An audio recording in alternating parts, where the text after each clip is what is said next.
Shakur Prendergast Entertainment. Kuna matata.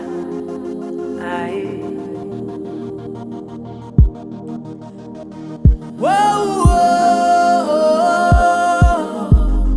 yeah. Kuna matata. Aye. Instead of thinking of death, manifest your blessings. Are you just elect? Don't oppose your blessings. Life is so nice, such paradise. Life is so nice. Oh yeah. A very pleasant good morning, ladies and gentlemen. Welcome once again to the People's Forum of Industries with Big Stone. My red candle is burning not because of any particular belief in the occult. My red candle is burning because since I lighted for the Right Honorable Paul Bogle on the 24th, it is still burning. Today is a very special day because I see an article in the Jamaica Observer, and this is like my first vlog since the passing of His Excellency, as they call him, Kevin O. Smith. I purposely refrain from doing any vlogs because a lot of speculations are out there, conspiracy theories, a lot of great questions are being asked, and so on and so forth. But this particular article is very in-depth. It's a very long article. It's a long read. But I want you to take some time out and listen to an alleged eyewitness that says the cult pastor was handcuffed and he was wearing a seatbelt inside the wrecked car. So, regardless what you saw, she's saying, and it's a female, that the pastor was wearing a seatbelt and also the pastor was handcuffed. It started like this. An alleged eyewitness to Monday's crash that claimed the life of controversial Pastor Kevin Smith of the Pathways International Kingdom Restoration Ministry has dismissed allegations swirling in the public domain that he was not handcuffed while being transported by the police.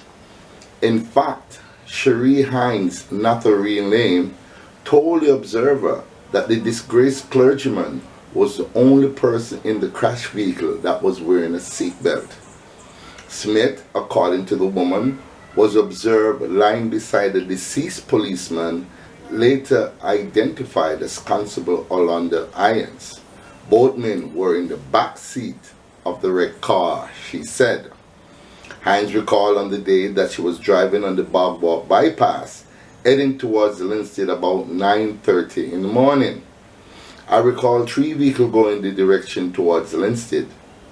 Then heard the sirens and I kind of slowed down and pulled to the side of the road. The marked police vehicle went through the road fine, and then I saw the blue Toyota vehicle that was carrying Reverend Smith, she explained. The blue vehicle, a small red vehicle in front of hers, swung to the right of me, my vehicle, which would have been its left because it was still coming in the opposite direction. And then from that right lane, I just saw it start spinning. It spun twice before hitting the white van, also in front of me. After it hit the white van, it spun one more time and ended up in the bushes, she told the Observer online. After the unmarked Toyota car transporting Smith and 3 other police officers crashed, the marked police vehicle stopped, turned around and went to the scene, she said.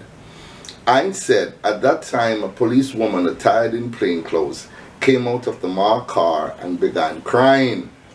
At that point I said the crash was actually bad, she recalled. Initially, Hines said she did not realize 2 persons were at the back of the damaged vehicle as her attention was focused on the 2 officers who were slumped over and bleeding profusely from the nose. Another officer from the marked vehicle secured the weapons and the phones of his injured colleagues. Hines said she observed, adding that she called an inspector at the Linstead police station to send assistance. Eventually, the driver was assisted out of the vehicle. By then, more onlookers had gathered at the scene shortly after the crash. She recounted, a gentleman came and looked in the vehicle and said, "No, not the pastor man from Mobile. We not help him," and he eventually walked off. And shared, claiming that nobody wanted to help Smith.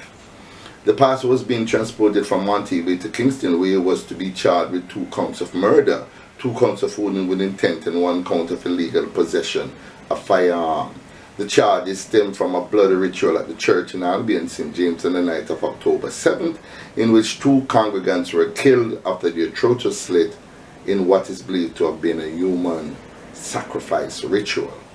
A 3rd congregant was shot dead by police, who said he attacked them as they moved to enter the building. Hines said, based on by her observation, the pastor was handcuffed as he remained unconscious in the vehicle. He had on handcuffs and he had on his seatbelts. A lot of persons didn't know that. The policemen weren't in seatbelts though, she said. She continued, his head was, when someone bumped head, that's how their Smith and the policeman heads were. I remember seeing blood and thinking blood was coming from Smith's head and dripping on the policeman, but it was actually policeman blood. There was no blood on him, Smith, but the policeman beside him. They took him out about 1 minute past 10 o'clock, but I could see from where I was that he was deceased, she further shared. The policeman was eventually removed from the vehicle along with his colleague, leaving Smith behind in the vehicle. Hines said firefighters assisted in removing the pastor from the vehicle by cutting the door off the car with an electric saw. He was the last person to be removed from the vehicle about an hour after the crash. He had no chance. When they used the electric saw to cut the door off, the fireman asked the policeman for the keys for the handcuffs. He asked about 3 times, and that's when I tried to video it. When he took the handcuffs off Smith and then they took him out, she recounted. Expressing surprise that personal social media had been circulating what she described as misleading information that Smith was not wearing handcuffs and may have caused the crash, Hines said those thoughts never came to her mind, so she considered it garbage. To be honest, I didn't care if Smith was in handcuffs until I saw them taking it off. And I said, let me video this real quick because you're going to hear a lot of stories, she admitted. At no point did I think he could have physically caused the crash. I could definitely think it was superstitious and unnatural powers, but I believe that with a car with 3 policemen, I don't believe that one person would have caused havoc physically in it, or they could lose control of one person in the car, she opined. Regarding the cause of the crash, Hines said that some person was speculating that one of the drivers in front of her did not pull over to the soft shoulder enough. But at the speed that the Markham and Mark police vehicle were going right now, if you pull over to make one vehicle pass and the vehicle immediately behind it, it was speeding with it, then you would have already been on the soft shoulder to give way to both vehicles. You wouldn't have pulled back in the road after one vehicle passed, she explained. Hines was, however, quick to point out that she did not know whether the speeding caused the crash, but she was of the view that it was not caused by the vehicles being in the way either, as the roadway was wide enough. In the meantime, Hines said she was shaken up by the ordeal of witnessing the crash. She said, at first I was really angry because I didn't know that vehicle, the unmarked, was part of the vehicle going with the marked police vehicle. But when I saw the injured person, I was saddened. I wasn't sad about Kevin Smith. I really sad about the policeman.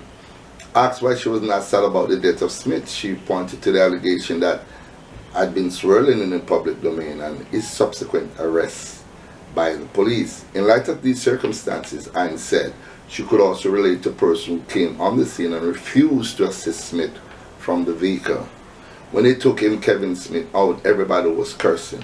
There were cell phone cameras hanging over him everywhere. Everybody was just angry, she related. Everybody else who were involved in the crash were removed just fine. There was no convergence of people. The police said no video cameras and nothing.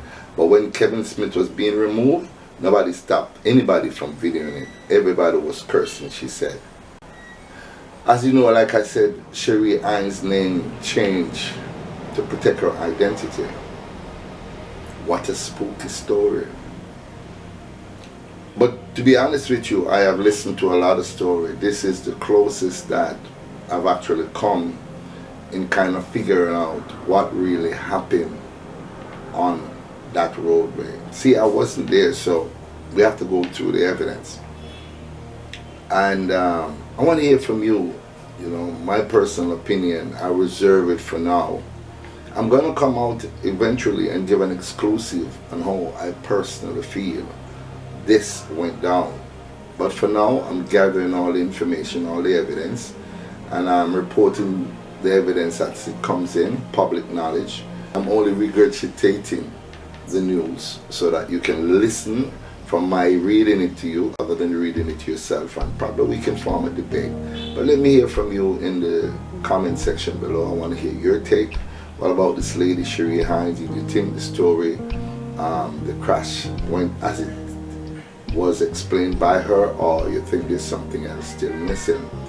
Where is the white van that was driving that day? That's a big question. Everybody on the streets are asking, where is this van? Where's the drivers? Are they okay? Are they charged with a crime? Because remember, it was that van that actually caused the death of both the policeman and His Excellency Kevin Smith. So let me hear from you in the comment section below. Is this a phantom van or what? We want to know. Thank you very much for watching. Please like and share this video. And if you have not yet subscribed to my channel, now is the time for you to do so. I'm not going to hold my candle either. I'm going to let the fire still burn.